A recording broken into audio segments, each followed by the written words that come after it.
On December 19th, Quinnipiac head coach Trisha Fabry announced that her captain Jackie Grisdale will not return this season due to an injury to her lower body. I'm Ben Rickovicius, joined alongside Nick Boyd, Emily Sweeney, and Brittany Braun-Lieben to talk about the three most important questions regarding the announcement. This is the Charity Stripe. All right, we'll start off with you, Brittany. What does Jackie Grisdale's loss mean for this team going forward? Well, as I keep saying, but Jackie Grisdale is the only captain of this team. She was kind of leading the first years, getting them off the bench, getting them riled to get on the game. But now that she's not, her influence isn't going to be on the court. It's going to be that her leadership's going to have to be coming from off the bench. So they're losing their leader on the court. So other people have to step up for the team and be the leader on the court, because she's going to have to be the leader from behind the scenes, kind of following like a Trish Fabry motion. Emily, what do you think? Yeah, I mean, Jackie was their leading point scorer so far in the season, averaging 14.1 points. She was really the best ball handler on the team. She's the only one who returned that had significant minutes last season. I mean, you do have Ella O'Donnell, who did have a lot of minutes last season as well, but Jackie Grisdale was the one constant on this Bobcats team that was staying. So losing her is going to be a big problem for them in ball handling and also point scoring. And now it's going to look to a bunch of first years, because this team primarily is new. It's going to look to those first years like Carson Martin, Paige Girardi, those first-year guards, to step into the role of Jackie Grisdale, who is one of the key staples to this Bobcats team, which is going to be very difficult to do for people who just came to this university and just started playing in this collegiate MAC division. Nick, what do you think? I think the biggest thing about Grisdale that sticks out to me is the efficiency that they're going to miss, right? I mean, 46 from the field, almost the same exact clip from three-point range. They are going to miss that production from beyond the arc, because as a team, the Bobcats haven't been that great of a three-point threat this season. Grisdale was the one player they were able to consistently rely on to hit three-point shots. Now she's gone, and like you said, they're going to need to look for some of these first years to now step up. I think Carson Martin is probably the one who's going to be able to do that the most. She's a very similar kind of player to Grisdale, as kind of a two guard. And I mean, against Ryder, she looked really, really good, right? 20 points on 7 for 13 shooting. And she's averaging almost over 11 points per game this season. Granted, she has only played 6. She missed the stretch over Thanksgiving break, but she's back. She's healthy now. And she's extremely efficient on those little inside cut motions. She just needs to get a little more efficient from 3. She's shooting only 18% from 3, so she needs to get those efficiency numbers up a little bit. But overall, I think she's going to be the one who steps into Grisdale's role a lot better. Granted, those are some humongous shoes to fill. And like what we've seen some of these lineups that Fabry's run out, right, where she's starting 4 first years, 3 first years. You're going to have a majority first year starting 5 for the rest of the season with this Bobcats team. That's going to, I think, be the biggest weakness of if these players can be on all at the same time. They're all new, as you said. It's going to be interesting to see how they mesh and how they play against some of these other top MAC teams. The biggest thing for me, I think, is just that presence and that leadership role. And sure, she'll still have that from the bench, but, it's a big difference between, being a leader on the bench and a leader on the court. I mean, outside of Jackie, this team only has 2 other seniors, on their roster, both not getting a lot of playing time, albeit, but still, this team is very young, like we've mentioned, lots of first years in big roles. I think the biggest thing for me is, who is going to be the person that in a close game takes that final shot. And I don't know if I have confidence, at least as much confidence as I would have in Jackie and anyone else on the team. Especially with how many of these players haven't really, outside of like O'Donnell, LaBarge, Grisdale's now not going to be playing for the rest of the year. A lot of these players haven't needed to be in a position where they're high leverage, needing to win college basketball games down to the wire. We saw against Ryder, right? In that fourth quarter, Ryder, 2-7 team going into that matchup, almost came back and took over in the fourth quarter.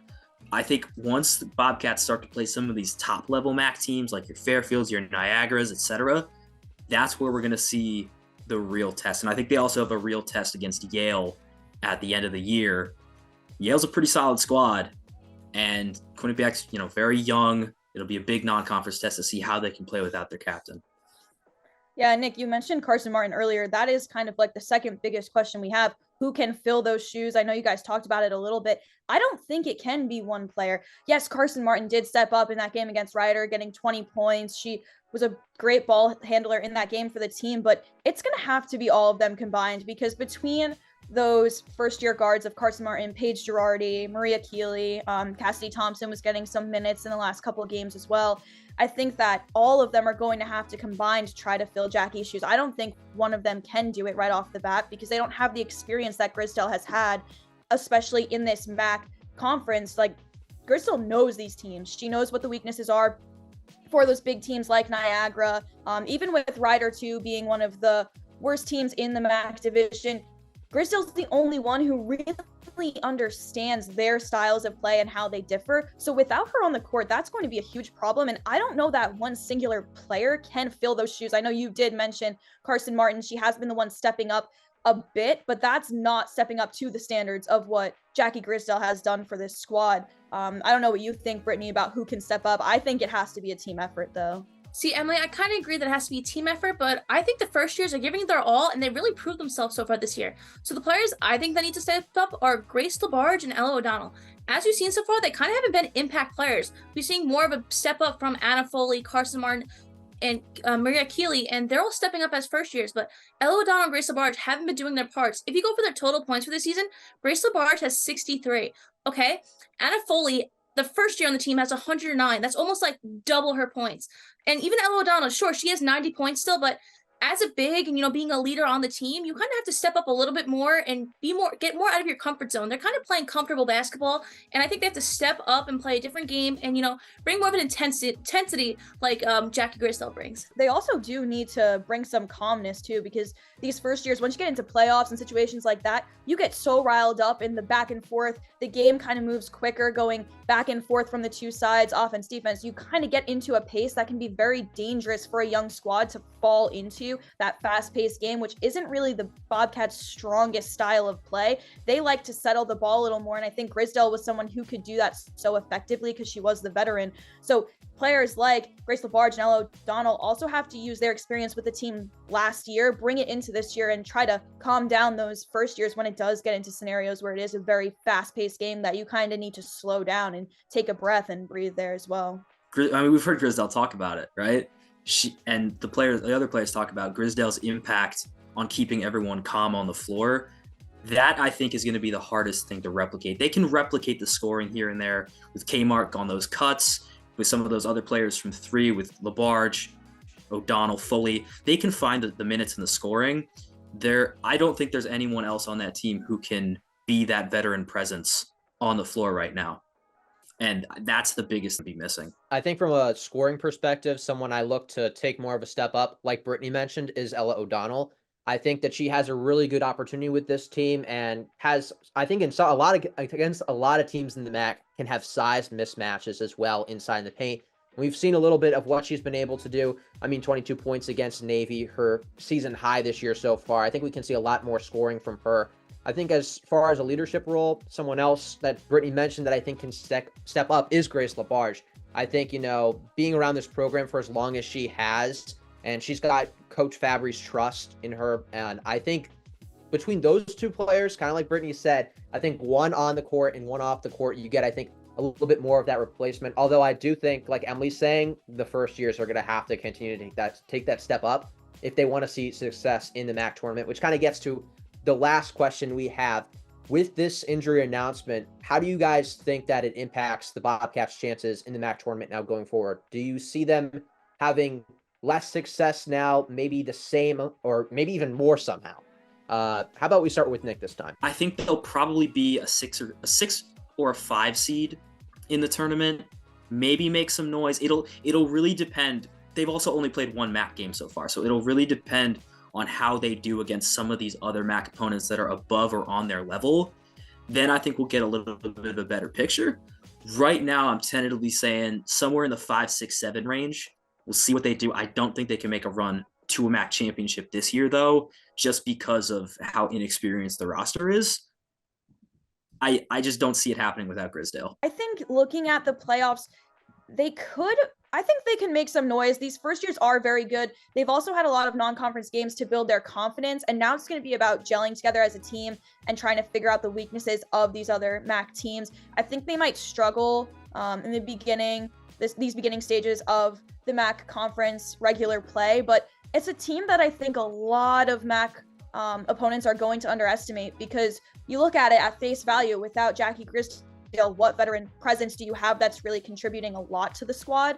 And you don't really see that. But I think that could almost be an advantage for them, because I think people are going to underestimate these first years that are still developing. The team having to kind of switch now from Jackie being that presence to going around to every player, trying to figure out what style of play they're going to play without one of their best ball handlers. I think it could be a case, though, where these MAC opponents do underestimate them, and that could help them make a run later on in the MAC tournament, because by that time they'll have developed, they'll have found a solution. Head coach Trisha Fabry is one of the best women's basketball coaches collegiately, especially in this MAC conference. And I think with her at the helm, I really think they can make something special happen. Their regular season might not show it, but I think by the time they get to playoffs, they'll be able to make a run there, just because of being underestimated and because of having head coach Trisha Fabry as the head coach there, being the play caller and making this team, forming them into something new that we haven't seen from them before. Brittany, what do you think?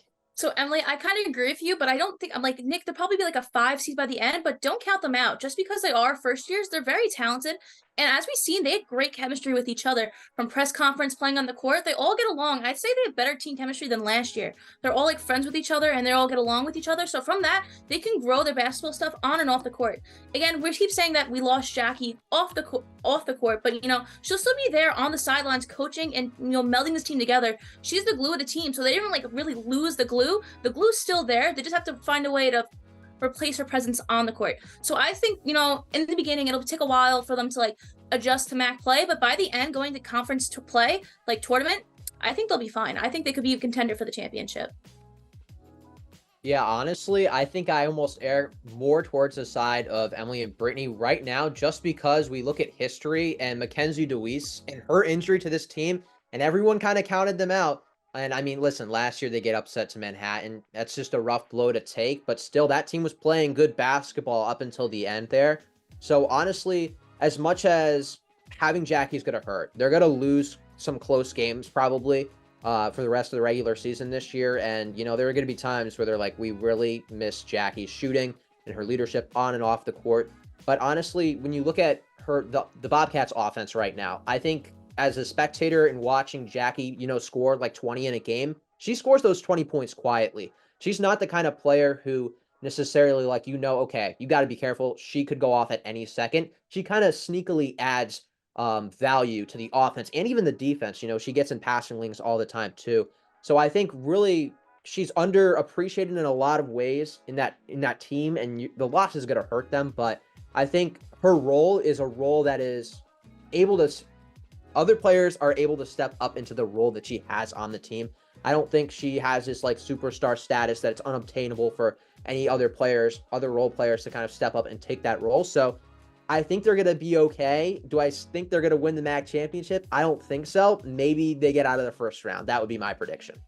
So the Bobcats' next test will be on the road on December 30th against in-state rival Yale. The Bobcats have won their last 2 games. They're trying to make it 3 in a row. We'll find out if the Jackie Grisdale-less Bobcats can get the win.